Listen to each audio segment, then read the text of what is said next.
AI가 예측하는 윤통 구속 이후 대선 시나리오. 지난해 12월 3일 계엄 선포 직후 국회가 이를 하루 만에 전격 해제함으로써 전국은 급박하게 돌아가기 시작했다. 대통령 측은 부정선거 음모론, 중국 개입론 등 비합리적인 주장으로 지지층을 결집하려 했고 동시에 계엄령을 활용해 사법행정 전반을 통제하려 했다. 그러나 국회의 계엄 해제와 더불어 대통령에 대한 탄핵 소추가 가결되면서 사태는 새 국면에 접어들었다. 헌법재판소 탄핵 심판이 본격화되는 동안 윤 대통령은 보수 강경층의 지지를 얻고 탄핵 반대 운동에 구심점 역할을 수행했다. 하지만 시간이 흐를수록 민주당 야권뿐 아니라 중도층마저도 무리한 계엄과 각종 음모론에 대한 반감이 커졌다. 보수 내부에서조차 탄핵이 기각될 가능성이 크지 않다는 전망이 퍼졌고 한동훈과 안철수 등의 질서 있는 조기 하야 주장도 제기되었다. 결과적으로 헌법재판소가 탄핵을 심판하자 대통령의 법적 정치적 책임론이 한층 가중되었다. 이후 이루어진 수사와 재판에서 연이어 불리한 결과가 나오면서 윤 대통령은 결국 구속이라는 극단적 상황을 맞이하게 되었다. 탄핵 찬반의 상징이던 대통령이 현실적으로 형사 절차에 직면함에 따라 보수 정치 전반에도 중대한 변화가 불가피해졌다.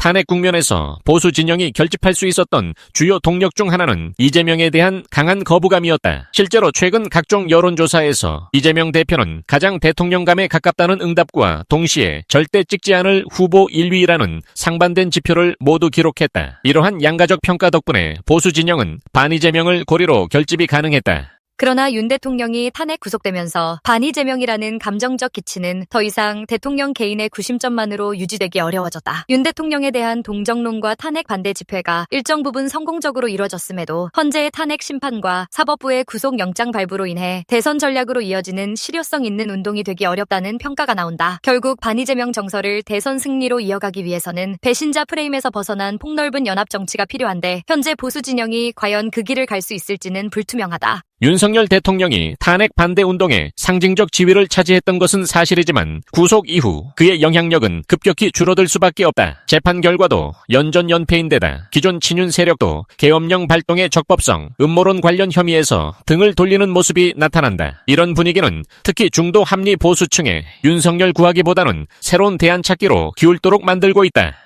탄핵 과정에서 배신자 낙인 찍기에 정치 문화가 더욱 심화됐다. 연합 정치를 내세운 한동훈, 안철수와 오세훈 등을 향해 배신자라고 공격하는 강경 보수의 목소리가 커졌고 이는 대통령 구속 이후에도 한동안 지속될 가능성이 높다. 보수 강경파는 일단 반이재명 기치에 결집하고 있지만 구심점이 된 윤 대통령이 사실상 정치적 무대에서 이탈함으로써 안정적 리더십이 사라졌다. 이들은 새 인물을 영입해 조직과 노선을 재편하거나 계속해서 분화될 가능성이 있다. 보수 강경파가 줄곧 제기해온 부정선거, 반국가 세력, 중국 개입론 등은 이미 상당한 대중적 호응을 얻었다. 그러나 윤 대통령이 구속됨에 따라 결국 이 음모론이 자충수가 된 것 아니냐는 평가도 함께 뒤따른다. 향후 선거 국면에서도 이와 같은 비합리적 주장들이 여전히 여론의 일부를 형성할 수 있으나 정치권 전반이 이를 적극 활용하기보다는 위험 부담을 감수하지 않으려 할 가능성이 크다. 강경 지지층을 만족시키는 수준에서만 유지되고 전략적으로는 새로운 아젠다가 필요하다는 목소리도 나온다. 이재명 대표는 야권 내 선두주자이자 보수 진영 전체가 공유하는 경계 대상이기도 하다. 탄핵 전국을 거치며 윤 대통령이 가장 집중 견제했던 인물이라는 상징이 더해져 지지층 결집에는 상대적 이점이 있다. 다만 동시에 절대 찍지 않겠다는 비토 여론 역시 매우 높아 확장성에는 한계를 보인다.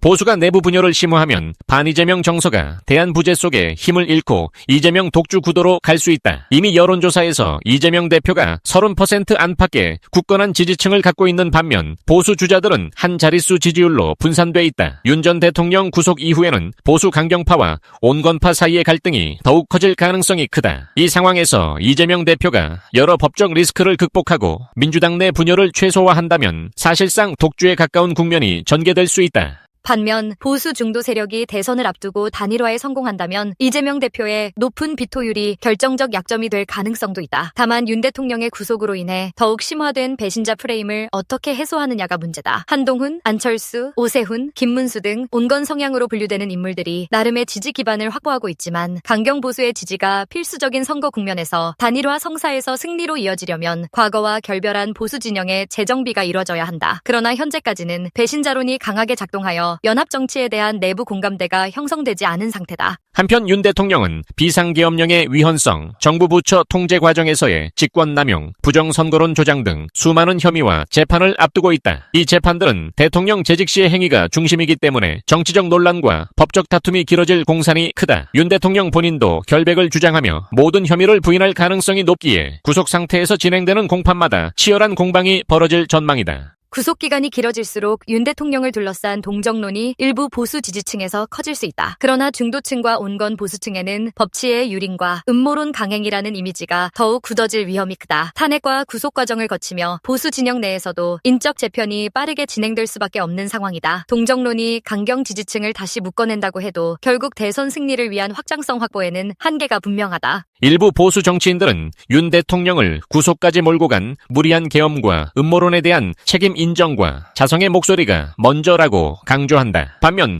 보수 강경파는 정치 탄압에 결사항전해야 한다며 여전히 집회와 시위를 이끌고 있다. 이 분열된 기류가 조기 수습되지 않는다면 대선 국면에서 보수가 전체적으로 탄탄한 대안 세력을 이루기 어려워진다. 무엇보다 누가 책임지고 새로운 길을 열 것인가라는 질문에 답을 내놓지 못한다면 보수 진영 내의 극심한 파열음은 장기화될 것이다. 대선 시나리오별 예측과 과제. 1. 보수 단일화 실패 시 보수 강경파와 온건파 간의 극적인 단일화가 무산되면 이재명 대표가 가장 큰 수혜를 볼 수 있다. 이미 각종 조사에서 이재명 대표는 30%대 지지 기반을 확보했고 대선 막판 진영 결집 효과를 고려하면 과반에 근접할 가능성도 배제하기 어렵다. 물론 높은 비토율과 사법 리스크가 변수지만 야권 주자군 내 경쟁자가 사실상 없고 보수가 다극화 분열되는 상황이라면 이재명 대표 측이 비교적 수월하게 선거전을 치를 전망이다. 2. 보수 단일화 성공 시 보수 진영의 대표 주자가 한동훈, 오세훈, 홍준표, 안철수 등 인물 중 하나로 단일화되어 나온다면 이재명 대표가 가진 비토율 1위라는 약점이 부각될 수 있다. 게다가 이 과정에서 윤 전 대통령 구속에 대한 비판적 인식이 당내에서 공식화되고 선거 전략을 달리하여 중도 확장 노선을 확실히 택한다면 접전 구도로 갈 공산도 크다. 문제는 이미 탄핵 정국을 거치며 고조된 배신자론을 어떻게 극복하느냐다. 강경 지지층이 이를 받아들이지 않고 정통 보수 계승을 내세우며 또 다른 후보를 세운다면 단일화 효과는 상당 부분 희석될 것이다. 3. 중도와 제3지대 변수. 윤 대통령의 구속을 계기로 정치적 양극단의 피로감을 느낀 중도층이 제3의 대안을 모색할 가능성도 있다. 새롭게 떠오르는 정치 신인이 대권 레이스에 뛰어들거나 기존 중도 정치인이 존재감을 부각시키면 일부 표를 흡수할 수 있다. 다만 과거에도 제3지대로는 늘 가능성으로 거론되었을 뿐 선거 막판 양강 구도로 재편되면서 실제 표심으로 이어지지 못한 사례가 많다. 이번엔 윤 전 대통령의 구속으로 인한 변수가 크게 작용할 수도 있지만 여전히 다수의 유권자는 정권 심판과 대안 세력 선택이라는 이분법적 프레임에서 투표할 가능성이 높다. 전망과 결론, 새로운 균형을 찾을 수 있을까? 윤석열 전 대통령의 구속은 한국 현대 정치사에서 매우 이례적인 사건으로 보수 진영뿐 아니라 전체 정치권에 큰 충격을 안겼다. 그러나 이번 사태가 단순히 누가 잘못했는가를 규명하는 데서 그치지 않고 향후 한국 정치를 근본적으로 재편하는 계기가 될 수 있을지 주목된다. 보수 진영은 무리한 계엄, 음모론, 배신자론 등이 야기한 혼란을 수습해야 한다. 탄핵 반대 집회로 나타났던 대중적 분노가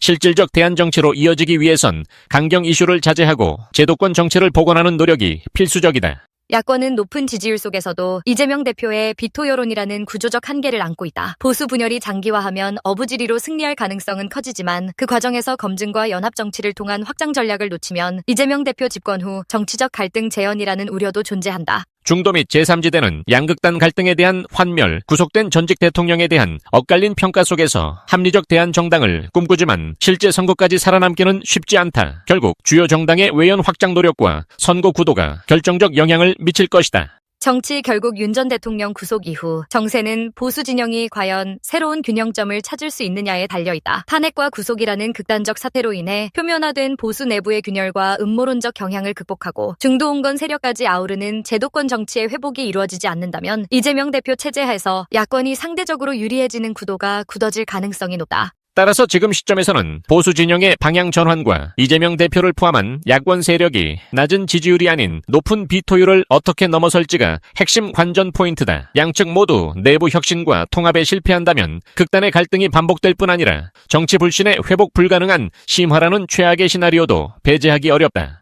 향후 몇 개월간 전개될 윤 전 대통령의 재판, 그리고 이에 대한 국민 여론이 어떻게 형성되는지에 따라 한국 정치는 또 한 번 격변하거나 새로운 균형을 향해 가는 분기점을 맞이할 것이다. 지금까지의 흐름을 미루어 볼 때 정치적 타협과 연합의 문화를 정착시키지 못한다면 대선 국면에서 또 다른 극한 대립이 재현될 수 있다는 사실만은 분명해 보인다. 안녕하세요. 지성의 숲입니다. 지금까지 6,400개가 넘는 영상을 올리고 5만 명의 구독자 여러분과 함께 할 수 있었던 것은 모두 시청해주시는 분들의 관심과 성원 덕분입니다. 앞으로도 가치 있고 유익한 콘텐츠로 찾아뵐 수 있도록 최선을 다하겠습니다. 유튜브에서 성필원으로 꼭 검색해주세요. 그리고 좋아요와 구독 버튼을 꼭 눌러주시고 앞으로도 꾸준한 관심과 응원 부탁드립니다. 여러분께 진심으로 감사드리며 계속해서 함께 성장해 나가길 바랍니다. 고맙습니다.